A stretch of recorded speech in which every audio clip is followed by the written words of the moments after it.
एक बार दिव्य धाम आश्रम में महाराज जी ने एक भक्त की गाथा सुनाई किसी अन्य भक्त को। महाराज जी ने कहा, हमारा एक शिष्य था जो हमसे बहुत प्रेम करता था। परिस्थितिवश उसे विदेश जाना पड़ा, इच्छा नहीं थी। जब वो भारत में था तो उसके जीवन का निरंतर एक ही उद्देश्य था, साधना, सत्संग सुनाना, लोगों को संदेश देना और गुरु घर तक लोगों को लेकर आना। जब विदेश चला गया, मन नहीं था, लेकिन उसने वहां जाकर भी यही सेवा कार्य को संभाल लिया। लोगों को सत्संग सुनाता, हमारे बारे में बताता, महाराज जी ने कहा। और कभी कभी वो हमसे फोन पर बात करता।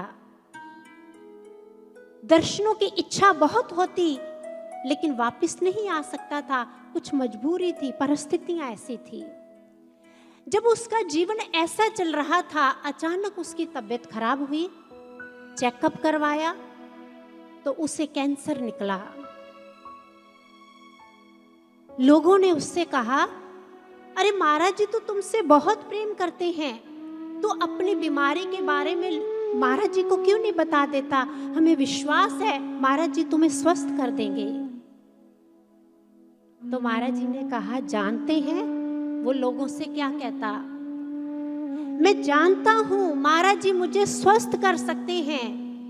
यदि मैं महाराज जी से प्रेम करता हूं, महाराज जी मुझसे प्रेम करते हैं, तो प्रेम के बदले में ये सौदा नहीं कर सकता अपने गुरुवर से।